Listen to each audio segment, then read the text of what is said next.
Some of you will remember this from school. Hi, my name is Joe. I have a wife and 3 kids, and I work in a button factory. One day, my boss said, "Joe, are you busy?" I said, "No." He said, "Push this button with your right hand." A few of you brave folks can do this in your head. We're Episcopalians. Then start turning the dial with your left hand, which I am just barely coordinated enough to do. Then, because this was grade school, you would kick a foot and swing your hips, and it would slowly take over your entire body, and of course, all of your concentration. The last round ends with, "Joe, are you busy?" And I said, "Yes." Do you ever feel like that? Where you are so busy and totally consumed with the buttons, pulleys, and levers of life that you can't think straight except to keep buttoning and pulleying and levering? I sometimes know when things are creeping up for me and sometimes not, but there are signs. I start having open, hostile conversations with the drivers around me. Not conversations so much as running commentary on their intellect and what circus they learned to drive in. Eventually, someone is riding in the car with me, and reality comes crashing down when a shocked and sometimes scared little voice asks from the back seat, "What did he do, Mom?" And I have to respond with something like, "He slowed down so he didn't hit the car in front of him." Right. I'm in a moment of life when either the whole of Portland suddenly can't drive more than usual, or life is just a lot. It's a moment that would benefit from pause and reflection, but I have to be willing to do it. And I'm just too busy. In today's gospel, the Pharisees and the Herodians, a strange alliance, are trying to get Jesus. Most significantly, the Pharisees are anti-Rome, while the Herodians are aligned with the Roman Empire. They are an illogical union, and yet they are equally threatened by Jesus. What is it? The enemy of my enemy is my friend? So together they challenge him. "Hey, Jesus, is it lawful to pay taxes?" In this world and time where nothing is certain but death and taxes, the answer seems simple. But this is a no-win question for Jesus. One side says no because our loyalty should be to God, only God, and the other says yes because they are supporters of the empire. In a binary world of yes and no, either answer gets him in trouble. But this is not a trap made for Jesus. He asks for a coin. "Whose head is this and whose title?" "The emperor's," they answer. "Give therefore to the emperor the things that are the emperor's, and to God the things that are God's." I have a sticker on my laptop that says, "Not today, Satan." Mostly because I think it's funny, but here Jesus has used rhetoric to deny the hypocrites. Jesus sees this for what it is, and he does not have time for it. The anti-Romers have their agenda, the pro-emperors theirs, and Jesus his. Have you ever been caught in this kind of trap where the presentation is this or that, and your answer is neither, but you don't think of that in the moment? I call this the driving home conversation. You know, the one where you think of every clever thing to say because the person isn't standing in front of you? I promise you, I am way more clever by myself than I ever am in front of you all.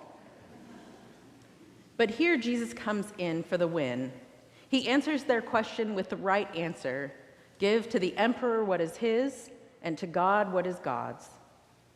The lectionary creators did us parish clergy the favor of putting a bunch of money gospel stories in this part of the year, knowing that for most, this is when we run our stewardship campaigns. But I don't think this one is actually about money. Jesus is talking about priorities. Money is part of life. We use it, we need it. In the best circumstances, it is that, a neutral tool to support our lives. And if you manage to have that kind of relationship with money, I'd love to hear about it. But that's not what we are talking about today. Jesus isn't answering the question about taxes because it is not relevant. In the Gospel of Matthew, Jesus' story is coming to an end. The triumphal entry, which we celebrate on Palm Sunday, has just happened. There's no more time for lessons, for gentle persuasion. Jesus is about to die, and he's dropping truth because he himself is having to work for it, to get his head around what is next. The dread, the pain, the sorrow, the stories left unfinished, the conversations left mid-thought. It is all upon him. And the way that he will get through is to focus on God, on his mission and call, and on the why of everything. Hey, Jesus, is it lawful to pay taxes? He doesn't answer their question because that isn't the question that matters. The question is, to whom do we belong? We belong to God. And that knowledge will help us to orient every single other thing in our lives. Jesus is empowering the powerless, and the authorities are not about to let it happen. So they try to distract him with tricky rhetoric. But the play is the same today.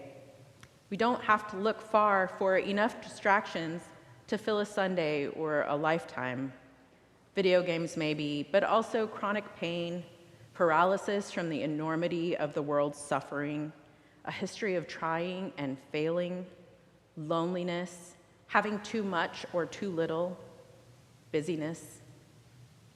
In the midst of it all, Jesus gives the sermon I need to hear this week. Give therefore to the emperor the things that are the emperor's, and to God the things that are God's. Being a Christian requires prayer and discernment, and at least for me, it doesn't take a deep dive to see some of the things that I carry close to my heart are the emperor's, or at the very least, not God's. Sometimes I am distracted by facts that aren't true because I've been so conditioned to believe them. All the so-called truths about gender, generation and age, weight, appearance, skin, eye and hair color, economic class, education. Sin is anything we put between us and God, and if any of these truths keep us from believing that we are fully and perfectly created, the problem is not within us. The sin of racism or sexism or classism is that we believe that some people are more beloved than others. Somehow we have such a small imagination of the vastness of God that we believe that God cares more about the envelope than the letter inside. And when we allow ourselves to be distracted by the envelope, the body, ours or others, we put that between us and our Creator. God created and loves you exactly as you are. Me too. To add limitations to that only confines an infinite God. What if we actually give to God what is God's? Our hearts and souls, our love and joy, hurts and sorrows, shame, anxiety, distractions, all of that to God. And then, solidly anchored in the truth, we begin to reimagine the world that we live in. How could we change the racial landscape if we just set aside what we know about races and start from scratch? Spoiler alert, race is purely a social construct. What would happen to gender and sexuality if we started from healthy as a baseline and built from there? What would happen to our economy if we all started believing that we have enough of the right stuff? If we all belong to God, there isn't stigma around physical and mental illness, addiction and poverty, and people can just get the help they need. What if we started from understanding that we have a planet worth caring for and figured out how to do that? What if we could not today, Satan, all the emperor's things, and keep our focus on our relationship with God, God in me, God in you, God in everyone else? Jesus doesn't have time for the authorities' distractions and nonsense, and on our better days, we don't either. It's pushing buttons, pulling levers, and swinging hips. It's easy and catchy, and it takes all of our focus. Instead, let us give all of ourselves to God, that we may persevere in works of mercy with steadfast faith. May we be distracted by doing good in the world, by being kind to other drivers, taking care of our planet, denying the lies that teach us that we are more or less than others. And may this, the distraction of goodness and love, return us once more to the one who created us, reoriented us always, always to our relationship with God through loving ourselves and one another.